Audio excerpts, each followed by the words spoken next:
শুভ সকাল। আমি ডাক্তার তুষার মাহমুদ আপনাদের সবাইকে আমন্ত্রণ জানাচ্ছি এখন টিভির স্বাস্থ্য বিষয়ক নিয়মিত আয়োজন আরোগ্য নিকেতনে। আজকে আমরা কথা বলবো দাঁত এবং মুখের স্বাস্থ্য এবং তার যত্ন নিয়ে, এবং এ বিষয়ে আমাদের সাথে কথা বলতে উপস্থিত আছেন ডাক্তার AKM ইরফানুল হক এবং ডাক্তার সোহিনী নয়না তাহের। আসসালামু আলাইকুম। আপনাদের দুজনকেই আমন্ত্রণ এবং শুভ সকাল। কেমন আছেন? জি, ভালো আছি। স্যার, আমি প্রথমেই আপনার কাছে জানতে যাব, এই যে আমরা মুখের যত্ন, দাঁতের যত্ন বারবার কথা বলছি, এটা সাধারণ পরামর্শ যদি আমি জানতে চাই যে সাধারণ মানুষের জন্য কি উপদেশ দিবেন, ছোট্ট করে একদম এক কথায় যদি বলেন। আচ্ছা, সাধারণ মুখের যত্ন হলো যে দাঁত এবং তার আশেপাশে যে স্ট্রাকচারটা আছে, এটাই আমরা ওরাল হেলথ এবং বুঝি ওরাল হেলথ বলতে। এবং সাধারণত দেখা যায় যে আমরা এইগুলো পরিষ্কার রাখা এবং প্রতিনিয়ত ব্রাশ করা, সকালে একবার এবং রাতে একবার ব্রাশ করা, শর্করা জাতীয় খাবার এগুলো সাধারণত অ্যাভয়েড করা, হ্যাঁ, এবং ওভারঅল এগুলো নিয়েই আমরা দাঁতের যত্নটা করতে পারি। আমি ম্যাডাম এইখানে একটু ডিটেলস জানতে যাব যে এই যে দাঁত এবং মুখের যত্ন নিয়ে স্যার বললেন যে নিয়মিত ব্রাশ করতে হবে, তারপরে খাওয়ার পরে কুলি করে ফেলার কথা বলছেন বা কিছু কিছু খাবার অ্যাভয়েড করার কথা বলছেন, একটু ডিটেলস যদি আপনি বলেন সাধারণ মানুষের জন্য। জি, সাধারণ মানুষের জন্য আমি বলবো যে সারাদিন দাঁত ব্রাশ করার প্রয়োজন নেই। অন্তত রাতে একবার যদি আমরা দাঁত ব্রাশ করে ঘুমাই, তাহলে সারা রাত দাঁতের সারফেসে যে খাদ্যকণা জমে থাকে সেগুলা নিজেদের মধ্যে প্রক্রিয়াজাত হয়ে বিভিন্নভাবে দাঁতে গর্ত, ক্যারিজ, বিভিন্ন রকমের মানে জটিলতা সৃষ্টি করে আমরা যখন ঘুমিয়ে থাকি। ব্যাকটেরিয়াদেরকে আমরা সুযোগ দিয়ে ফেলি। সুতরাং অন্তত রাতে, সারা দিনে রাতে একবার আমরা দাঁত ব্রাশ করলে আমি মনে করি সেটা সবার জন্য উপকারী হবে।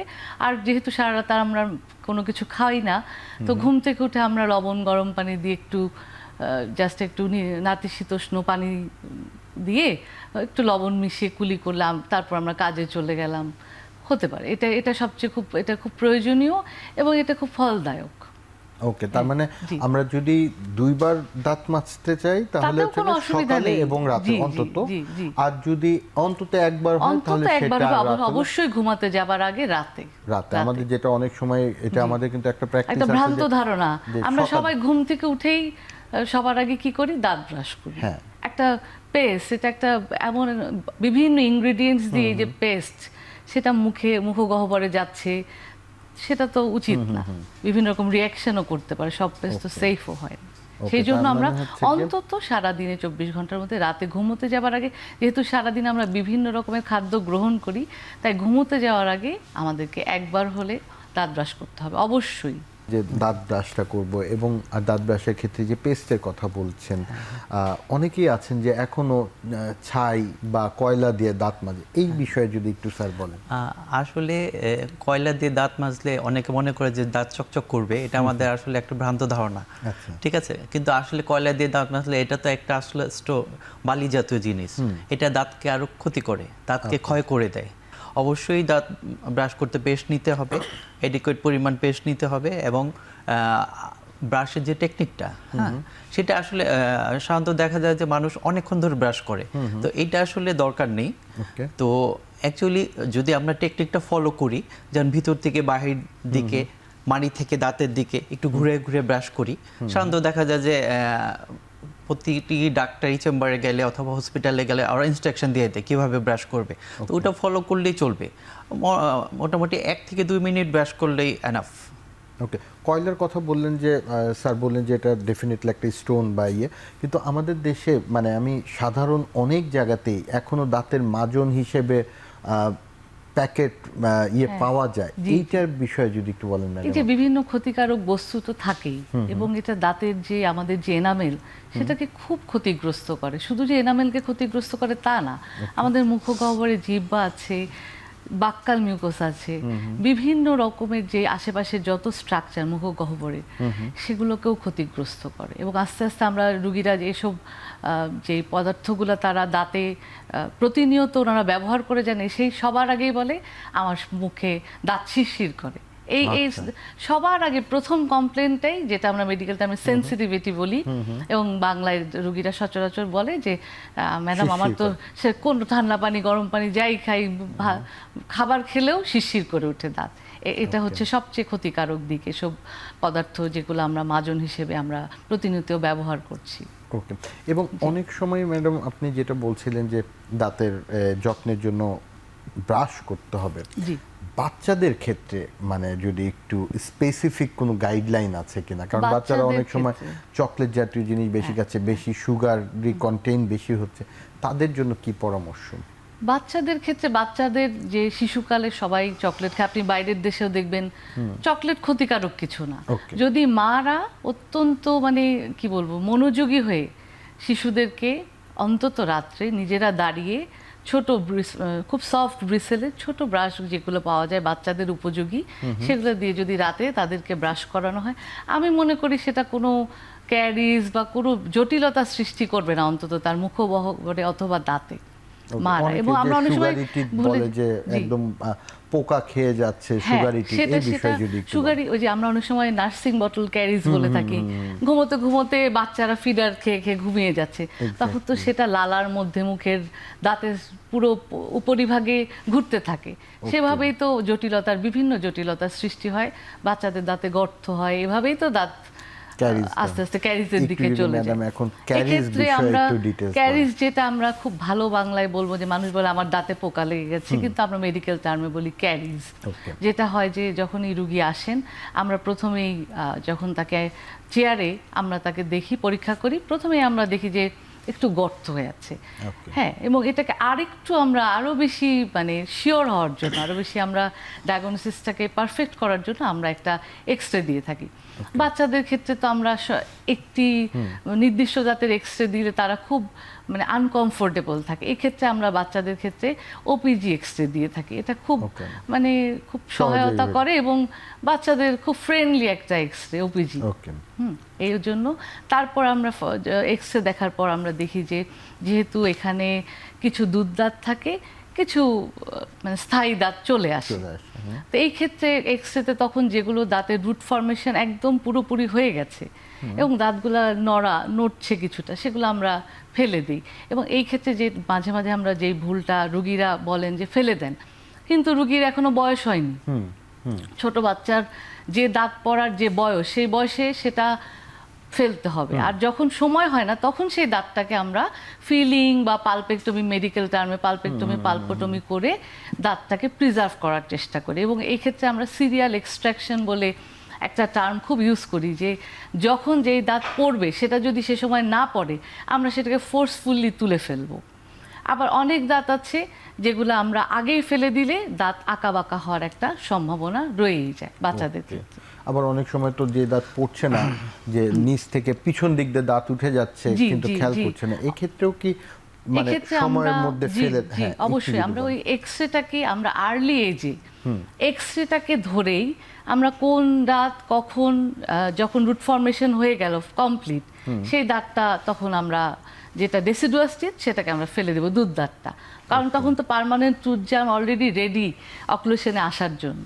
ওকে ওকে, খুবই গুরুত্বপূর্ণ এবং মানে উপকারী একটা তথ্য, কারণ অনেক বাবা মারাই বুঝে না যে দাঁত হয়তো নড়ছে না, আমার আর তুলার মানে কেয়ার করার দরকার নেই, কিন্তু পিছন দিক দিয়ে দাঁত উঠে গিয়ে দেখা যাচ্ছে যে অন্য একটি পথ ধরে দাঁতটা উঠতে থাকে, যখন সে তার প্রকৃত পথটা পায় না তখন অন্য পথ দিয়ে এইভাবে তো দাঁত আঁকা বাঁকা হয়ে ওঠে। জি, খুবই গুরুত্বপূর্ণ জিনিস।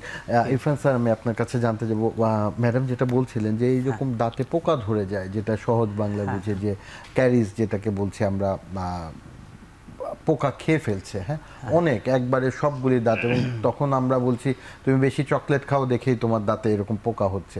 মাল্টিপল একদম ফুল ক্যারিজ যখন হচ্ছে, এটা তো ওরাল হেলথের ডেফিনেটলি একদম ব্যাঘ্ন ঘটেছে। এই রকম বাচ্চাদের ক্ষেত্রে কিভাবে আমরা স্টেপ নিতে পারি? ম্যাডাম বললেন যে না, সব দাঁত ওই সময় ফেলা যাবে না, কি করণীয় আছে?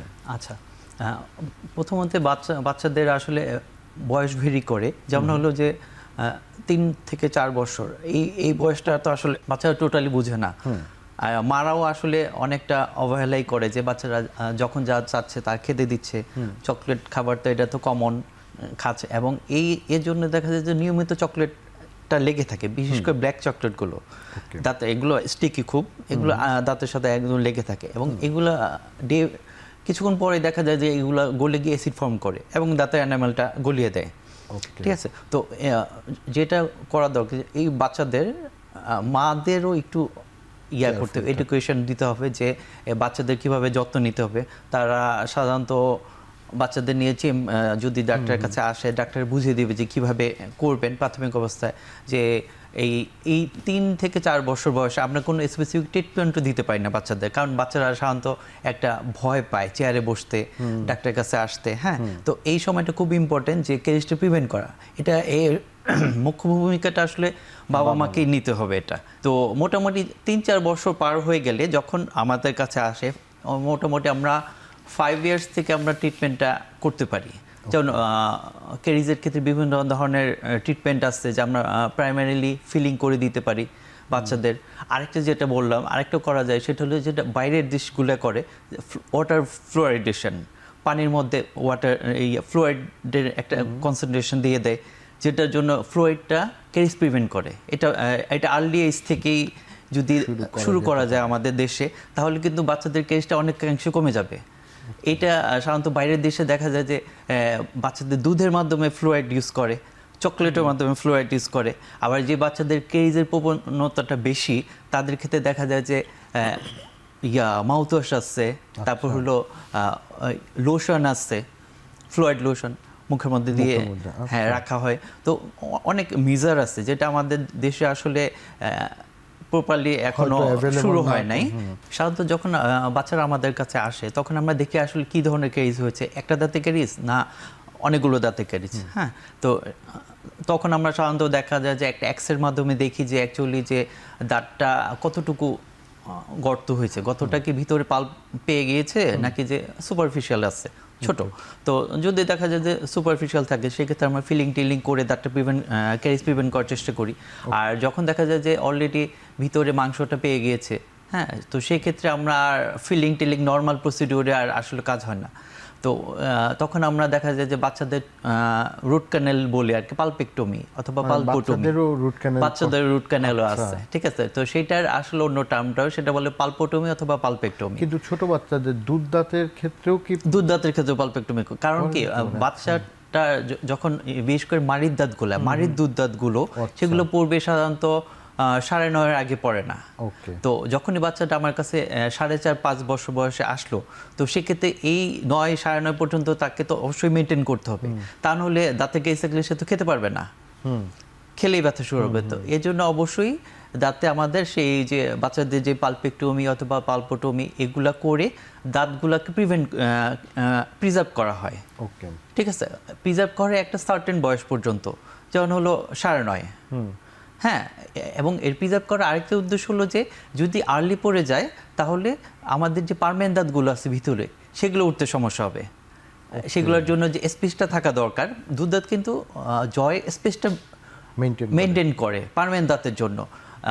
এটা কিন্তু একদম ন্যাচারাল বাই বর্ন, আল্লাহ, হ্যাঁ, আল্লাহ ওইভাবে দিয়ে দিয়েছে যে দুধ দাঁতটা পড়বে, দুধ দাঁতটা ক্ষয় হয়ে পাথওয়ে তৈরি করে দেবে, ওই পাথওয়েতে পার্মানেন্ট দাঁতটা আসবে। আচ্ছা, ঠিক আছে, তো আর্লি পড়ে গেলে পাথওয়েটাই ডেভেলপ হবে না, পাথওয়েটা ডেভেলপ করে। আর্লি পড়ে গেলে যেটা হয়, মাড়িটা শক্ত হয়ে যায়, অনেক সময় দেখা যায় যে স্পেস পায় না, পার্মানেন্ট দাঁত বাঁকা ওঠে। ওই যে সোনি যেটা বললো আগে যে বাঁকা ওঠার আরেকটা কারণ হলো এরকম দুধ দাঁত আর্লি লস হয়ে গেলে। হ্যাঁ, সেক্ষেত্রে। ওকে, অনেক অনেক ধন্যবাদ, খুব সহজে খুব সুন্দর করে বুঝিয়ে দিলেন। নিব ছোট্ট একটি বিরতির পর আপু আমি আপনার কাছে আসব যে এই যে আঁকাবাঁকা দাঁত নিয়ে কথা বলছিলাম, এই আঁকাবাঁকা দাঁতের কি কি চিকিৎসা আছে বা কখন করাটা শুরু করা উচিত। ছোট্ট একটি বিরতি।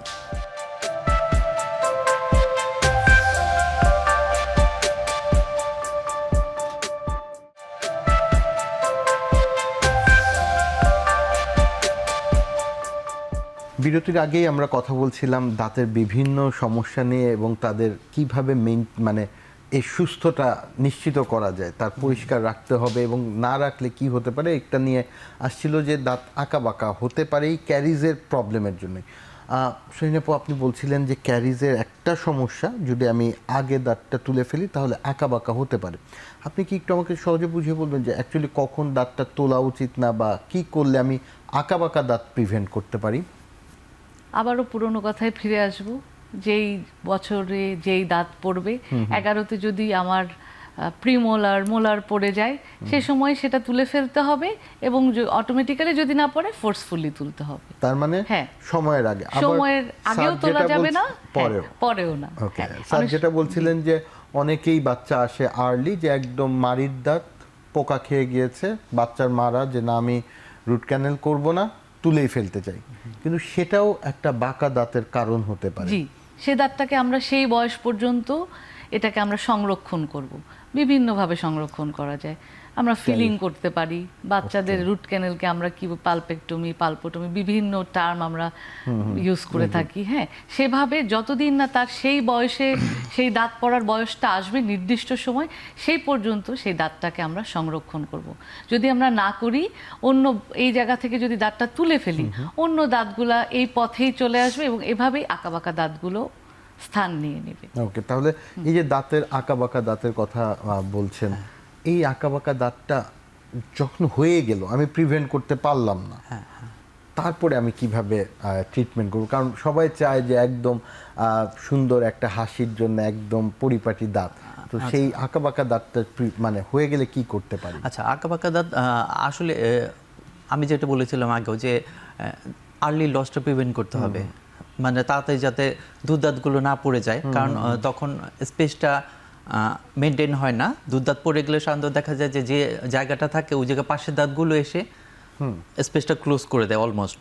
ঠিক আছে, হয়ে গেল হয়ে গেলে এক নাম্বার হলো আমরা আর্লি লসটা প্রিভেন্ট করব, ফিলিং করে, পালপেক্টমি করে, এগুলো করে। হ্যাঁ, আর আঁকাবাঁকা দাঁত আসলে এটার কারণে যে যেরকম হয় সেরকম আরও অনেক কারণ আছে আঁকাবাঁকা দাঁতের। যেমন হলো জ অ্যাবনর্মালিটি বলে, মানে চোয়ালের অসামঞ্জস্য। যেমন কারো আছে খুব বড় চোয়াল, কারো আছে খুব ছোট চোয়াল। ঠিক আছে, এটা ডেভেলপমেন্টালি হয়, জন্মগতভাবে হইতে পারে। ঠিক আছে, তাদের ক্ষেত্রে আঁকাবাঁকা দাঁতের প্রবণতাটা সবচেয়ে বেশি। দুধ দাঁতের ক্ষেত্রে দুধ দাঁত প্রিভেন্ট লসটা এটা একটা কারণ, কিন্তু এটা গ্রস মেজর কারণ না। মেজর কারণ হলো যে চোয়ালের গঠন যদি ছোট হয়, ঠিক আছে, তো সেক্ষেত্রে ডেফিনেটলি যে দাঁতের আমরা সাধারণত পারমানেন্ট দাঁত 32টা দাঁত ওঠে আমাদের। হ্যাঁ, 32টা দাঁতের জন্য কিন্তু এডিকুয়েট জায়গা থাকতে হবে চোয়ালের মধ্যে। ঠিক আছে, তো ডেভেলপমেন্টালি যদি দেখা যায় যে চোয়াল ছোট হয়, কারো ক্ষেত্রে চোয়াল ছোট হচ্ছে, উপর চোয়াল ছোট হচ্ছে, স্পেসটা পাবে না, তখন একটা আরেকটা উপরে উঠবে। এটা ডেফিনেটলি চোয়ালের অ্যাবনর্মালিটির কারণে উঠতেছে। তো সেক্ষেত্রে অবশ্যই আমাদের যে আঁকাবাঁকা দাঁত যারা ট্রিটমেন্ট করে তাদের বলে অর্থোডন্টিস্ট। হ্যাঁ, তাদের আমরা জেনারেল ডেন্টিস্ট যারা দেখবো যে হ্যাঁ আঁকাবাঁকা দাঁত হয়ে গেছে, সাধারণত দেখা যায় যে 9-এর পরে। ঠিক আছে, আমরা বুঝি যে অলমোস্ট দুধ দাঁত পড়ে যাচ্ছে 9-9.5-এর মধ্যে। ঠিক আছে, তো আমরা সাধারণত দেখা যায় একটু ওয়েট করি, 9-10 পর্যন্ত ওয়েট করি, দুধ দাঁতগুলো পরে পার্মানেন্ট দাঁতগুলো আসা পর্যন্ত। ঠিক আছে, তো অ্যাকচুয়ালি অ্যাডুকুয়েট ট্রিটমেন্টটা সরে 12-এর পরে পার্মানেন্ট আঁকাবাঁকা দাঁতে। কিন্তু অনেক ক্ষেত্রে দেখা যায় যে যাদের এই যে চোয়ালের অসামঞ্জস্য থাকে, হ্যাঁ, তো তাদের ক্ষেত্রে আর্লি ট্রিটমেন্ট করতে হয়। 8 বছরের পরই সাধারণত দেখা যায় যে বিভিন্ন ধরনের ট্রিটমেন্ট আছে, এটা অর্থোডন্টিস্টরা করে। ঠিক আছে, তো তাদের কাছে আমরা রেফার করে দেব, এবং তারা ডেফিনেটলি তারা স্পেসিফিক ট্রিটমেন্টের মাধ্যমে এটা একদম অলমোস্ট নর্মাল করে দেওয়া সম্ভব। তার মানে একজন অর্থোডেন্টিস্টের যাওয়ার আগে তারা তো ট্রিটমেন্ট শুরু করবে, যাওয়ার আগে প্রিভেনশনের জন্য জেনারেল ডেন্টিস্ট হিসেবে আপনারা যেই পরামর্শটা দিচ্ছেন দুজনই, যে দাঁত রাইট টাইমে রাইট দাঁতটা ওই বয়সের মধ্যেই যেন তোলা হয় এবং তাকে প্রিভেন্ট করা হয়। ওকে, যদি এইরকম পরামর্শগুলি হয় না, তারপরও এই যে বললেন কিছু কিছু ডেভেলপমেন্টাল আছে, ম্যান্ডিবল যদি ছোট হয় তাহলে হচ্ছে গিয়ে অনেক সময় থাকে দাঁতটা, সেই বাঁকা দাঁতেও সুন্দর হাসি আছে। এটা আমাদের আরেকটা এখন অ্যাডভান্স আমরা আরেকটা ট্রিটমেন্ট করি, সেটা বলা হয় যে চোয়ালের অসামঞ্জস্যের জন্য অর্থোডন্টিস্ট দাঁতগুলো ট্রিটমেন্ট করে দিল, তো তারপরে 18 পরে যদি দেখি আমরা কারো চোয়ালে যে হ্যাঁ বাঁকা রয়ে গেছে, সেটাও কিন্তু এখন সুন্দর করে দেওয়া যায় জজ সার্জারির মাধ্যমে। নতুন একটা Orthognatic আসছে, surgery। অর্থোগনেটিক সার্জারি Surgery বলে বলে এটা। থাকি আমরা তো এটাকে। এটার মাধ্যমে কিন্তু চোয়ালের যে কোনো অসামঞ্জস্য এটা অ্যাডজাস্ট কারেকশন করে দেওয়া যায় সেটা কিন্তু 18 বছর 18 বছর পরে। বলছিলেন ম্যাডাম, যেটা আপনি হচ্ছে গিয়ে ম্যাচিউরিটির পরে, বয়স ম্যাচিউরের পরে হচ্ছে গিয়ে অর্থোডেন্টিক্সের কাজগুলি একটু যদি আরেকটু সহজে বুঝিয়ে বলেন সাধারণ মানুষের জন্য। আমাদের যেটা হয় যে শিশুদের আমরা একটা মিক্স ডেন্টিশনের মধ্যে দিয়ে যাই, কিছু দুধ দাঁত, কিছু পার্মানেন্ট দাঁত। তো এটা পুরোপুরি এই বয়সটা পার করে আমরা মনে করি যে 14 কি 16-র মধ্যে আমরা আমাদের সব অক্লুশনে আমাদের সব পার্মানেন্ট দাঁতগুলো পেয়ে যাই। ওকে তখন আমরা মানে একটা অর্থোডন্টিক ট্রিটমেন্টের মধ্যে দিয়ে যেতে পারি। ওকে, মানে সেই সময় তাহলে সেই একটা সময়টা এই আমরা যেতে পারি। পর্যন্ত অনেকেই কিন্তু অস্থিরতা অনেক সময় করে। যেটা হয় যে দুধ দাঁত রয়ে গেল, হ্যাঁ। তখন সেটাকে আমরা সরাবো এক্সট্রাকশন করে হলেও, যেভাবেও অনেক সময় প্রায় আমরা দেখি রিটেইন ডেসিডুয়াস বলে একটা কথা আছে, ছোটবেলার দুধ দাঁতটাই রয়ে গেল আমাদের অক্লুশনে। আচ্ছা। হ্যাঁ, সেক্ষেত্রে আমরা ওটাকে আমরা সরিয়ে দিব। আবার অর্থোডন্টিক ট্রিটমেন্টে যাওয়ার আগে আমরা ক্যারিয়াস দাঁতগুলোকে আমরা সুন্দরভাবে ফিলিং বা রুট ক্যানেলের মাধ্যমে এগুলাকে আমরা সুন্দর করে সংরক্ষণ করব। কারণ যখনই আপনি একটি অর্থোডন্টিক ট্রিটমেন্টের মধ্যে দিয়ে যাবেন, শুধু আপনার দাঁতকেই সেটা আপনাকে প্রভাবিত করবে না, মাড়িকেও প্রভাবিত করবে। এবং সে সময় আপনার একটা সুস্থ মাড়িরও প্রয়োজন। এ সময় আমরা পুরো ওরাল হাইজিনটাকে আমরা একটা স্বাভাবিক পর্যায়ে নিয়ে আসবো, তারপর আমরা অর্থোডন্টিক ট্রিটমেন্ট শুরু করব। অনেক অনেক ধন্যবাদ। মানে খুবই ইম্পর্টেন্ট একটা জিনিস, যে আমরা তো আসলে মনে করি যে দাঁত কোনো মতে সোজা করে ফেললেই আমার হয়ে গেল, বাট ইটস ভেরি ইম্পর্টেন্ট যে মাড়ির হেলথ এবং ওরাল হাইজিন যদি মেনটেন না হয়, আমার সুন্দর সোজা দাঁত থেকেও অ্যাকচুয়ালি লাভ নেই। আমরা ছোট বাচ্চাদের ক্যারিজ নিয়ে কথা বলছিলাম, আমি আপনার কাছেই প্রথমে একটু জেনে নিতে চাই, বড়রা যখন দুধ দাঁতটা ম্যাচুরিটিতে আসলো পার্মানেন্টলি, সেখানেও তো ক্যারিজ হতে পারে। এই ক্যারিজটা কেন হয় বা কিভাবে প্রিভেন্ট করতে পারি? আর স্যার, আমি আপনার কাছে জানতে চাবো, ক্যারিজটা হয়ে গেলে তখন কি কি ধাপে ট্রিটমেন্ট অপশনে যাব? প্রথমে ম্যাডাম আপনার কাছে জানতে আচ্ছা, চাই। বড়দের ক্ষেত্রে যেটা আমাদেরও ভুল হয়, সেটা আমরা অনেক সময় রাতে ঘুমোতে যাওয়ার আগে ব্রাশ করি না। সারা রাত দাঁতের সেই উপরিভাগে, দুই দাঁতের মাঝখানে খাদ্যকণা রয়ে যায় এবং ব্যাকটেরিয়া সেটাকে বিভিন্ন রূপে এক ধরনের প্রক্রিয়ার মাধ্যমে দাঁতে গর্ত করে। এক্ষেত্রে আমরা যেটা করব যে আমি আবার আমার আগের কথায় চলে যাব, যে রাত্রে ব্রাশ করে ঘুমোবো। আর যেটা হবে যে সব সময় আমরা দাঁতের যে ব্রাশ, সেই ব্রাশটা সফট ব্রিসেল হবে। 6 মাস পর পর দাঁতের ব্রাশটাকে চেঞ্জ করব এবং আমাদের ব্রাশিং টেকনিকটা খুব মানে পরিমিত পর্যায়ে হতে হবে এবং খুব প্রপার হতে হবে। এই খাদ্যকণাটা সরানোর জন্য সবসময় দাঁতের যে ব্রাশ, সেই ব্রিসেলগুলো ঠিক জায়গা পর্যন্ত দুই দাঁতের মাঝখানে পরিপূর্ণভাবে পৌঁছতে পারে না। সেক্ষেত্রে আমরা ডেন্টাল ফ্লস ইউজ করব। আমরা অনেক সময় করি কি, নিজের শাড়ি বা কাপড়ের সুতা দিয়ে দুই দাঁতের মাঝখানে দিয়ে দিই, কিন্তু সেসব সুতোগুলো খুব মারাত্মক, কারণ ওগুলো খুব মানে কি বলবো জটিলতা সৃষ্টি করে এবং খুব ফাইন হয় না, খুব অমসৃণ হয়। এই জন্য আমরা ডেন্টাল ফ্লস ইউজ করবো। ডেন্টাল ফ্লসটা খুব উপকারী, কারণ এটা দুই দাঁতের মাঝখানের যে ডায়ামিটার, সেই ডায়ামিটারের মতো করেই ডেন্টাল ফ্লসটা বৈজ্ঞানিকভাবেই বিভিন্ন আপনি ফার্মেসিতে পাবেন, এটা ওভাবেই তৈরি করা। আমরা হয়তো মনে করি যে না, একটু কাপড়ের সুতা, এখান থেকে ওই সুতা, একটু দাঁতের যেটা খিলাল বা কাঠি, এগুলা যদি আমরা দাঁতে ব্যবহার করি, দুই দাঁতের মাঝখানে যে জায়গা আছে ইন্টারডেন্টাল স্পেস, সেই জায়গাটা আরো বড় হয়ে যায়। তখন কি হয়, সেখানে পকেট সৃষ্টি হয়। হ্যাঁ, সেই পকেটে খাবার ঢুকে, তারপর এভাবে আবারও ইন্টারডেন্টাল স্পেস দিয়ে ক্যারিজও হতে পারে এবং পেরিওডন্টাল পকেটের যে ব্যথা, সেটা অত্যন্ত তীব্র, ক্যারিজের ব্যথার মতোই তীব্র। তাই আমরা ডেন্টাল ফ্লসও ইউজ করব এবং আমরা সফট ব্রিসেলের দাঁত ব্রাশ ইউজ করব এবং খুব পরিমিত টেকনিক, যেটাকে বলে যে দাঁত আমরা সবসময় প্রপারলি ব্রাশিং টেকনিকটা আমরা খুব ফলো করব, যাতে কোনো খাদ্যকণা দাঁতের উপরিভাগে অথবা দুই দাঁতের মাঝখানে রয়ে না যায়। তাহলে আগে যেটা ছিল, যে মানে এখন ডেন্টাল ফ্লসের কথা বলছে সবাই, অ্যাডভাইস করে এটা, কিন্তু আগে যেটা টুথপিক, এই যে টুথপিক ইউজ করা হতো, ক্ষতিকর, কিন্তু আগে মানে টুথপিক হিসেবেই কিন্তু এখনো রেস্টুরেন্টগুলিতে দেওয়া হয় টুথপিক। আমি মনে করি এটা দাঁতের ক্ষতি করে। দু দাঁতের মাঝখানের যে জায়গাটা আছে, স্পেসটা আছে, এই জায়গাটাকে ওনারা মানে যারাই ইউজ করে তারা ওই জায়গাটাকে আরো বাড়ায়। যখন আপনি এই জায়গাটাকে বাড়িয়ে দেন, যেটা প্রকৃতির তৈরি, যে যতটুকু ডায়ামিটার, তার চেয়ে আপনি যখন বাড়াবেন তখন তো সেই জায়গাটার মাড়িটাও নিচে নেমে যায়, ওই জায়গায়ও ফুড ডিপোজিশন হচ্ছে, পেরিওডন্টাল পকেট হচ্ছে, এভাবেই তো ক্ষতি হচ্ছে। টুথপিক ব্যবহারটা আমরা বড় টোটালি অ্যাভয়েড করে, টুথপিক আমরা একদমই বর্জন করব। মানে ডেন্টাল ফ্লস যেটা আছে হ্যাঁ, আমরা সেটা পার্সোনাল, সবাই ডেন্টাল কারণ ফ্লস, এটা তো আসলে রেস্টুরেন্টে দেওয়া পসিবল হবে না, আমরা সবাই এটা ব্যক্তিগতভাবে সেটা আমরা ব্যক্তিগতভাবে বহন করুন। খুবই খুবই গুরুত্বপূর্ণ একটা অ্যাডভাইস সাধারণের জন্য। স্যার, এবার আমি জানতে যাব যে যখন কারো হয়ে গেল, আচ্ছা, সেকেন্ডারি মানে পার্মানেন্ট টিথের মধ্যে ক্যারিজ হয়ে গেল, সেক্ষেত্রে অনেকেই কনফিউশন যে আমাকে রুট ক্যানেল করতে বলছে, আমাকে খালি ফিলিং করতে বলতেছে, আমার ফিলিংয়ের কি ধরনের ফিলিং করব, এই অনেক কমন মানে কোশ্চেন মানুষের মধ্যে। যদি একটা গাইডলাইন বা একটা তো দিক নির্দেশনা আছে, এরকম যদি কিছু একটু বলেন সাধারণত। আচ্ছা, প্রথমেই যখন একটা রোগী অনুভব করবে যে তার দাঁতে শিরশির করছে, হ্যাঁ, অথবা হালকা হালকা ব্যথা করছে, অবশ্যই তাকে একজন ডেন্টাল সার্জনের কাছে শরণাপন্ন হতে হবে। হ্যাঁ, তো যখন একটা পেশেন্ট আসে আমাদের কাছে, তখন আমরা মেইনলি আসলে ক্লিনিক্যালি দেখি, চেয়ারে বসিয়ে ক্লিনিক্যালি দেখি যে তার আসলে কি ধরনের ক্যারিজটা হয়েছে।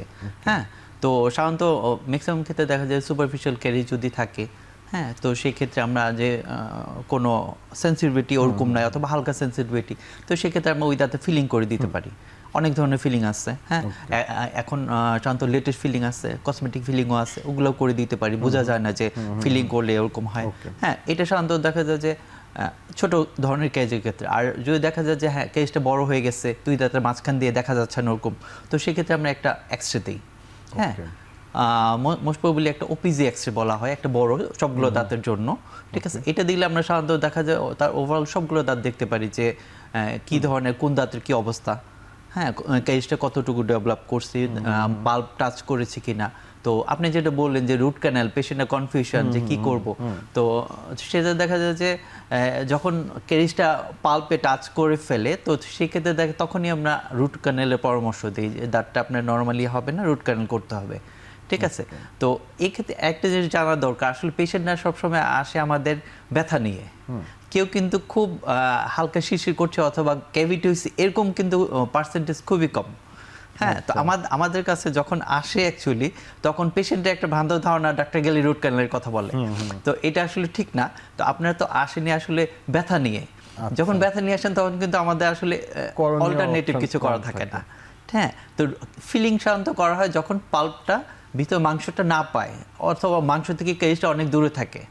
হ্যাঁ, তখন আমরা ফিলিং টেলিং অথবা করতে পারি, যে কোনো অল্টারনেটিভ ট্রিটমেন্ট করতে পারি। হ্যাঁ, কিন্তু যখন আমাদের দেখা যায় যে অলরেডি পাল টাচ করে ফেলছে, তো তখন আমাদের ওই দাঁতটা অবশ্যই আমরা সাধারণত প্রথমে কিছু মেডিকেশন দিয়ে দিই, তার যে অ্যাকিউট পেইনটা থাকে, পেইনটা কমার জন্য। হ্যাঁ, কিছু মেডিকেশন দেওয়ার পর তার পেইন যখন কমে যায়, তখন আমরা সেটা দাঁতটা রুট ক্যানেল করে দাঁতটা ভালো করে দিই। এবং দাঁতটা রুট ক্যানেল করার পর অনেক সময় দেখা যায় যে যদি দাঁতটা ডিস্ট্রাকশন হয়ে যায়, সেক্ষেত্রে একটা ক্যাপ করে ফেলতে হয়। হ্যাঁ, একটা ক্যাপ করে ফেললে সাধারণত রুট ক্যানেল ক্যাপ করে ফেললে একটা লং টাইম চলে যায়। অনেক অনেক ধন্যবাদ স্যার, কারণ খুব সুন্দর মতো সহজে মানুষের যে কনফিউশনটা থাকে যে আমার ফ্রেন্ড গিয়েছিল, তাকে তো ফিলিং করে দিয়েছে, আর আমি গেলাম, আমাকে তো উনি রুট ক্যানেলের কথা বলছে, কিন্তু এই যে পর্যায়ে যে বিভিন্ন হতে পারে, এবং একটা যে একজন মানে চিকিৎসক, এই দন্ত চিকিৎসক, ডেন্টাল যে সার্জন, তারা ভালো বুঝতে পারবেন, সেটা আসলে ওই সময় মতো গেলে আমি আরো আর্লি এই চিকিৎসা নিব। ছোট্ট একটি বিরতির পরে আমরা এই যে ওরাল হেলথ এবং ডেন্টাল যে অ্যাডভাইসগুলি নিচ্ছি, সেটা নিয়ে আরো ডিটেলস কথা বলবো।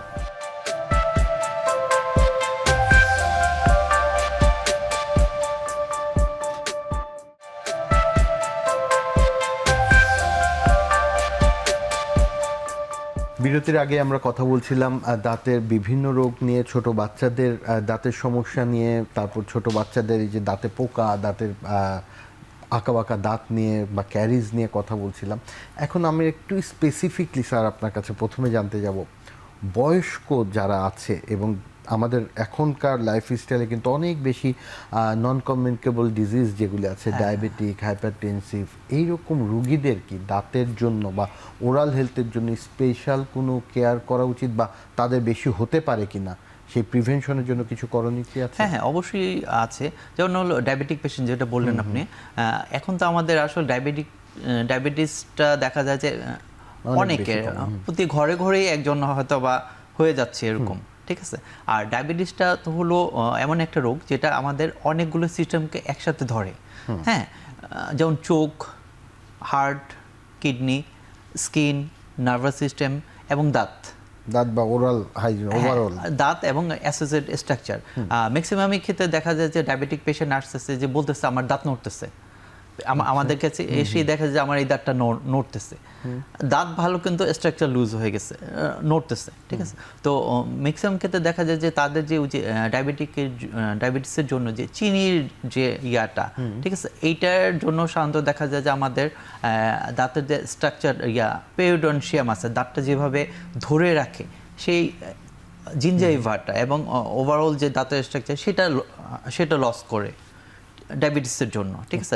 ডায়াবেটিসের মেইন এফেক্টটাই হলো জিঞ্জাইভার উপরে, পেরিওডন্সিয়ামের উপরে। তো ওইটা করে মানে মাড়ির, একটু যদি সহজে বুঝতে চাই, মাড়ির দাঁতটাকে হাড়ের সাথে যে ধরে রাখে যে স্ট্রাকচারটা, সেটাই বলে দাঁতের পেরিওডন্সিয়াম বলি আমরা মেডিকেল ভাষায়, ঠিক আছে। তো সেটা ডিস্ট্রাকশন হওয়ার ফলে দাঁতটা অলরেডি নড়ে যায়, ঠিক আছে। তো ডায়াবেটিক পেশেন্ট সাধারণত প্রথমে আমাদের কাছে আসলে আমরা ওভারঅল ফার্স্টেই দেখি যে তার ডায়াবেটিসের লেভেলটা কীরকম আছে, ব্লাড সুগার লেভেলটা, ঠিক আছে। তো ম্যাক্সিমাম ক্ষেত্রে দেখা যায় যে এই পেশেন্ট আসে যখন তার ব্লাড সুগার লেভেল অনেক হাই থাকে, কোনো ক্ষেত্রে দেখা যায় 20-25 এরকমও হয়ে যায়, হ্যাঁ, আফটার ব্রেকফাস্ট। হ্যাঁ, তো সেই ক্ষেত্রে আমরা অবশ্যই প্রথমে ডায়াবেটিসটা কন্ট্রোল করে নিই, ঠিক আছে, এবং দাঁত ইয়ার জন্য, নড়ে যাওয়ার জন্য, পেইনের জন্য কিছু মেডিকেশন দিয়ে দিই, ঠিক আছে। তারপর যখন তারা আবার নেক্সট টাইম আসে তখন আমরা একটা এক্সরের মাধ্যমে দেখি যে দাঁতের কতটুকু লস হয়েছে, কত স্ট্রাকচারটা কতটুকু লস হয়েছে, ঠিক আছে। তো এক্ষেত্রে আমাদের অনেক ধরনের ট্রিটমেন্ট অপশন আছে। প্রথমেই আমরা বলি যে ব্লাড সুগারটা কন্ট্রোল করে স্কেলিংটা করার জন্য, হ্যাঁ, ডায়াবেটিক পেশেন্টদের সাধারণত প্রতি বছর তার একবার স্কেলিং করাটা বাধ্যতামূলক করতে হবে, কারণ তা না হলে তার মাড়িটা ঠিক থাকবে না। হ্যাঁ, আর 2 নম্বর হলো ওই আমরা এক্সের মাধ্যমে যখন দেখি যে হ্যাঁ তার এই দাঁতটা স্ট্রাকচার লস হয়েছে অথবা থাকছে না, তখন সে দাঁতটা আসলে ফেলে দিতে হয়। প্রতি 6 মাস অন্তর অন্তর অবশ্যই ডাক্তারের কাছে আসবে, ডেন্টাল সার্জনের কাছে আসবে তার চেক করার জন্য ওভারঅল যে ঠিক আছে কিনা। ব্লাড সুগার লেভেলটা অবশ্যই কন্ট্রোল করতে হবে, অন্তপক্ষে প্রতি সপ্তাহে একবার চেক করে দেখবে যে ব্লাড সুগার লেভেল নিয়ন্ত্রণে আছে কিনা, কারণ সুগার লেভেল নিয়ন্ত্রণে না থাকলে অন্যান্য রোগও হতে পারে। আমি ম্যাডামের কাছে জানতে যাব, স্যার তো মানে ডায়াবেটিক পেশেন্টদের জন্য এরকম প্রবলেমের কথা বললেন। আমরা খুব মানে কমনলি বড়দের একটা প্রবলেম পাই যে এরকম মুখে সাদা সাদা ঘায়ের মতো হয়ে যাওয়া, অ্যাবসেস আলসারের মতো যেটাকে বলি। এক্ষেত্রে কি প্রিভেন্টিভ কিছু আছে বা কেন এই বিষয়টা বেশি হয়? আচ্ছা, অ্যাপথাস আলসারে আপনি যেহেতু মানে এটাকে নির্দিষ্ট করে বললেন, অনেক সময় রুগীরা বলে যে কোনো কারণ খুঁজে পাওয়া যাচ্ছে না, কিন্তু এটার একটা কারণ আছে। অনেক দিন ধরে আপনি যদি কোনো মানসিক চিন্তা, স্ট্রেস, এভাবেও কিন্তু অ্যাপথাস আলসার হতে পারে এবং এটা 7 থেকে 10 দিন থাকে। এক্ষেত্রে আমরা অ্যাপসল ক্রিমটা লোকালি দিয়ে থাকি এবং রোগীকে স্ট্রেস ফ্রি, চিন্তামুক্ত থাকার জন্য বলে থাকি। নিউট্রিশনও এখানে একটা ইম্পর্টেন্ট। জি, নিউট্রিশন। এবং এক্ষেত্রে আমরা যেটা হচ্ছে যে মুখের ঘা প্রতিরোধের সবচেয়ে বড় ভিটামিন সি, যেটা আমরা কোনো ট্যাবলেট বা সাপ্লিমেন্ট মানে খাদ্য থেকে আমরা সরাসরি নিব, যে মাড়িটাই দাঁতকে ধরে রাখবে এবং আমাদের যে গালের মাংস, ওরাল মিউকোসা, বাক্কাল মিউকোসা, এগুলোকে ভালো রাখতে হলে আমাদের ভিটামিন সি এবং ভিটামিন B12, B6, বি এর বিভিন্ন কম্বিনেশন, হ্যাঁ, বি কমপ্লেক্স, যেগুলো আমরা গ্রিন লিফি ভেজিটেবল থেকে পাই। এবং যখন যে মৌসুমি ফল, আমরা, পেয়ারা, আমলকি, এগুলো থেকে আমরা ভিটামিন সি পেতে পারি। খুব যে দামি ফলে যেতে হবে, সচরাচর আমরা যেই মৌসুমে যেই ফলই পাবো আমরা সেটাকে খেলে আমি মনে করি আমাদের ডেন্টাল সার্জনদের শরণাপন্ন খুব বেশি একটা রোগীদেরকে হতে হবে না, যদি আমরা আমাদের খাদ্যাভ্যাসকে ভালো রাখি, যদি সবসময় আমরা গ্রিন লিফি ভেজিটেবল মানে সবুজ শাকসবজি এবং ভিটামিন সি, এবং সাথে যদি খাওয়ার পরে ওরাল হাইজিনটা, হ্যাঁ, মুখের যে, এবং আমরা সবসময় একটা ভুল করি, আমরা শুধু দাঁত নিয়েই কথা বলি, জিহ্বা, টাং, যে টাঙের পরিষ্কার, যে টাং দিয়ে আমরা যে জিহ্বা দিয়ে স্বাদ গ্রহণ করছি, সেখানে অনেক টেস্ট বার্ডস আছে, তিতা মিষ্টি টক, এটা দিয়েই তো আমরা স্বাদ গ্রহণ করি। Exactly. সেই জিহ্বার সংরক্ষণ কিন্তু আমরা কেউ করি না। অবশ্যই টাং ক্লিনার ইউজ করতে হবে এবং বিভিন্ন স্পেশাল ব্রাশ আছে যেগুলো জিহ্বার জন্য খুব উপকারী। উপরিভাগে যে এক ধরনের স্তর পড়ে, আর বাচ্চাদের ক্ষেত্রে তো আমরা সুন্দর পাতলা কাপড় দিয়ে মারা যদি একটু সুন্দর করে রাতে বেলা মুছে দেয়, অনেক সময় অনেকে মধু দিয়েও আগের কালের মানুষরা করতেন, খুব সহজ বাংলায় যেটা, যে টাংটা একটু জিহ্বাটা বাচ্চাদের পরিষ্কার হয়ে যায়। বড়দের ক্ষেত্রে তো বিভিন্ন রকমের, এখন তো প্রযুক্তির যুগ, মানে প্রযুক্তির ধাপে ধাপে এতটা ডেন্টিস্ট্রিকে এগিয়ে নিয়ে গেছে, তো কোনো কিছুই বাধা না। অনেক অনেক ধন্যবাদ, খুবই গুরুত্বপূর্ণ ভাবে সহজে উপদেশগুলি দিচ্ছেন। যেন সৈনির সাথে একটা অ্যাড করে দিচ্ছি, ওই যে আপনি যেটা বললেন অ্যাপথাসের ক্ষেত্রে, হ্যাঁ, তো আসলে অ্যাপথাস এটা ঠিক আমাদের একটা মেজর জনসংখ্যা পপুলেশন দেখা যায় যে এই অ্যাপথাসের আক্রান্ত হচ্ছে প্রতিনিয়ত এবং আমাদের কাছে আসতেছে। তো অ্যাকচুয়ালি আমরা পেশেন্টদেরকে অ্যাসিওর করতে হবে যে এটা আসলে কোনো রোগ না। ওকে, হ্যাঁ, অ্যাপথাসের এক্সাক্ট কারণ কিন্তু এখনো জানা নাই কাউকে, কিন্তু এটা ধারণা করা হয় যে অ্যাপথাসটা অনেক কারণে হইতে পারে। যেমন হলো ব্লাডের অ্যাবনর্মালিটি থাকতে পারে, ভিটামিনের ডেফিসিয়েন্সি থাকতে পারে, সৈনি যেটা বললো ইমোশন অ্যাংজাইটি এটার জন্য হতে পারে, বেশি রোদে গেছেন সেটা থেকেও হতে পারে, ঠিক আছে। কিন্তু আমাদের পেশেন্টকে অ্যাসিওর করতে হবে যে এইটা কোনো কিছু না, এটা আপনার সাধারণত যখন হবে আমাদের কাছে আসবে তখন আমরা সিমটোমেটিক কিছু ট্রিটমেন্ট দেব, পেইন কিলার, আরেকটা যেটা বললো অ্যাপসোল দিতে পারি, জেল দিতে পারি, ঠিক আছে। পেশেন্টকে একটু লবণ গরম পানি দিয়ে একটু কুলি করতে হবে। যদি খুব বেশি হয় যে 3-4টা হয়ে গেছে তখন একটু পেইন কিলার একটু হ্যাঁ বাড়িয়ে দিতে হবে, ঠিক আছে। কিন্তু পেশেন্টকে বলতে হবে যে এটা আসলে ওরকম কিছু না, এবং এটা এক্সাক্ট একটা বয়স আছে যে এরকম 4-5 বছর পরে এটা এমনি চলে যায়। খুব সহজে, খুব গুরুত্বপূর্ণ একটা বিষয় মানুষের অ্যাডভাইসটা পাচ্ছে যে ভয় পেয়ে যায় অনেক সময় যে আমার মানে কোনো বড় রকমের রোগ হয়েছে কিনা। এই যে বড় রকমের রোগ নিয়ে কথা বলছি কারণ ওরাল হেলথের ক্যান্সার একটা খুব গুরুত্বপূর্ণ জিনিস। নিব ছোট্ট একটি বিরতির পরে এসে এই বিষয় নিয়ে কথা বলবো।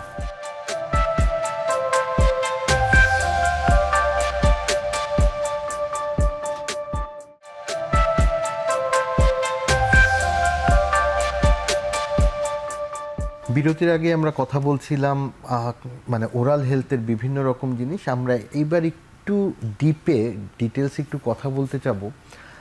আমাদের একটা খুব অধ্যবসায় আছে, আমরা তো দাঁতের খালি নিয়ে কথা বলছি, ক্যারিজ মানে দাঁতের পোকা এরকম সহজ জিনিস নিয়ে, কিন্তু মুখের কিন্তু বিভিন্ন রকম ক্যান্সার হয়, বিশেষ করে যাদের পান জর্দা খাওয়ার এমনকি সিগারেট খাওয়ারও আছে।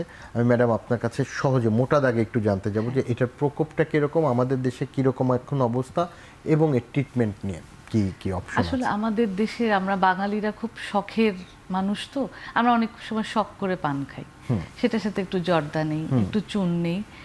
এই যে দ্রব্যগুলা এগুলা মারাত্মক আকারে এই যে আমাদের মুখের ভিতরে যে লালা সেটার মধ্যেও ঘুরতে থাকে এবং খুব খারাপভাবে ক্ষতিগ্রস্ত করে আমাদের বাক্কাল মিউকোসাকে, ওরাল মিউকোসাকে।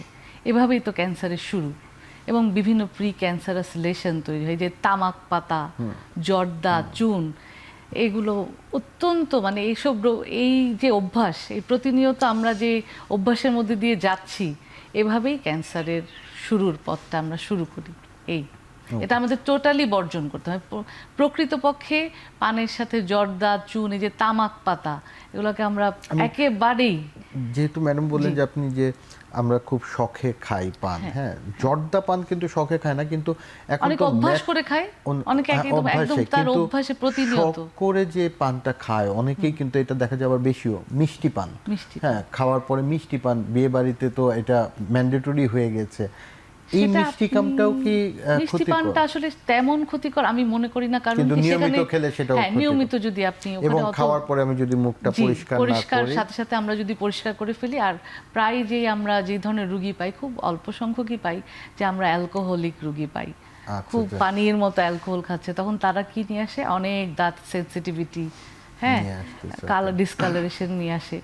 আমরা সেই অ্যালকোহলকেও বর্জন করব। হ্যাঁ, এটাও আমাদের দেশে এখন খুব বেশি এবং সাথে কিন্তু প্রচলন হয়েছে, যেহেতু পাশ্চাত্যের কিছুটা প্রভাব তো বাংলাদেশেও পড়ছে। সেটা সাথে আকাশ সংস্কৃতি তো আছে আমাদের সাথে। মানে কোল্ড ড্রিঙ্কস যেটা খায় কোল্ড সেটারও ড্রিঙ্কস তো এই যে সেমই বিভিন্ন ধরনের high- পেপসি সফট ড্রিঙ্কস যেটাকে বলি, সেই soft এগুলো drinks আমাদের এর। দাঁত এবং মাড়ির জন্য অত্যন্ত ক্ষতিকর। আমি স্যার আপনার কাছে লাস্টে জানতে চাইবো, এই যে যদি হয়ে যায় ওরাল ক্যান্সার, এই ট্রিটমেন্ট কি আমাদের দেশে অ্যাভেলেবল, যথেষ্ট পরিমাণে অ্যাডভান্স ট্রিটমেন্ট করা যাচ্ছে?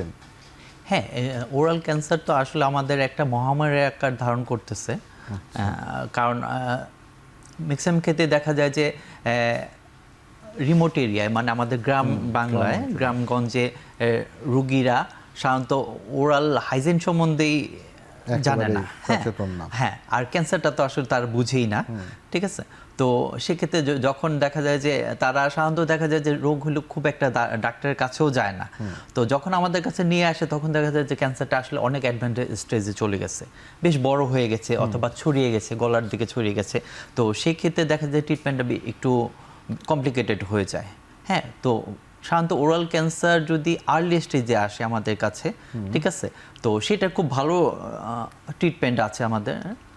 সাধারণত আমরা ক্যান্সার পেশেন্ট ট্রিটমেন্ট করতেছি এবং অলমোস্ট কিউরেবল ওকে, যদি আর্লি স্টেজে আসে।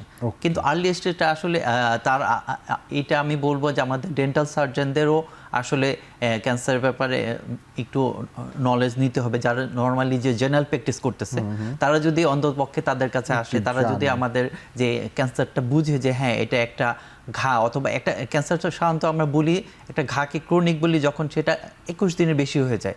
মুখের মধ্যে যদি দেখা যায় যে কোনো ঘা 21 দিনের, মানে ইভেন কে ওই যে অ্যাবসাসকের মতো সবাই মানে বাদ দিতে হবে না, দীর্ঘদিন যাবত যদি অ্যাবসাসও থাকে তখন একজন অবশ্যই অ্যাপথাসও থাকলে সেটা অবশ্যই যারা Evaluate ওরাল করতে সার্জন, ম্যাক্সিলোফেশিয়াল সার্জন, তাদের কাছে রেফার করতে হবে। এবং আমাদের কাছে আসলে আমরা দেখা যায় প্রাথমিক অবস্থায় যদি দেখি যে হ্যাঁ সেটা আমাদের একটু ডাউটেবল লাগছে, সেটা আমরা একটা বায়োপসি নিয়ে নিই। বায়োপসি নিয়ে হিস্টোপ্যাথ করে আমরা ইজিলি ডায়াগনোসিস করতে পারি যে এটা ক্যান্সার পরিণত হয়েছে কিনা, ঠিক আছে। আর সেক্ষেত্রে যদি দেখা যায় যে আর্লি ডায়াগনোসিস হয়ে যায়, তো অবশ্যই অনেক ধরনের ট্রিটমেন্ট আছে, অনেক ধরনের সার্জারি আছে। ক্যান্সার আর্লি স্টেজের ট্রিটমেন্ট অবশ্যই সার্জিক্যালি যদি আমরা ক্যান্সারের যে লেশনাল এরিয়াটা আছে এটা যদি আমরা রিমুভ করে দিতে পারি, তো সেক্ষেত্রে অনেকাংশেই ক্যান্সার পেশেন্ট ভালো থাকে। ওরাল থ্রাশও একটু প্রি ক্যান্সারাস লেশনের মতো দেখতে চোখের দেখায়, তখন সেটাকে আলাদা করার জন্য আমরা আলাদা কোনো আলাদা পদ্ধতি, করে হ্যাঁ, ফেলা। ওরাল থ্রাশটা অনেক অনেক ধন্যবাদ আপনাদের দুইজনকে, কারণ এই যে দাঁত এবং মুখের যে যত্ন, এটাতে আমরা প্রতিদিনই খাচ্ছি, প্রতিদিনই আমরা খালি মনে করছি একটু মানে খুব মানে ক্যাজুয়ালও যদি অ্যাডভান্স থাকে তারাও একবার দাঁত মেজেই মনে করছে যে ঠিক থাকতেছে, যে আমি আমার তো যত্ন নিচ্ছি, কিন্তু এটাতেও যে অনেকখানি অবহেলা থেকে যাচ্ছে। আপনাদের দুইজনের কথা থেকে অনেকেই আশা করি অনেক উপকৃত হবে, এবং বিশেষ করে বাচ্চাদের ক্ষেত্রে বাবা মারা, কারণ বাচ্চারা তো নিজেরটা বুঝবে না, আমরা খালি তাকে যে চকলেট খেয়ে খেয়ে দাঁত নষ্ট করে ফেলেছ, এতে যে বাবা মারও একটা বড় ভূমিকা আছে প্রিভেন্ট করার জন্য। অনেক অনেক ধন্যবাদ। এবং স্যার আপনাকেও যে অ্যাডভান্স ক্যান্সার বিষয়গুলি নিয়েও অনেক সুন্দর করে সহজে মানুষের সচেতনতার জন্য বললেন, অনেক অনেক ধন্যবাদ আমাদের আপনাকে সাথে অনেক থাকার জন্য। ধন্যবাদ।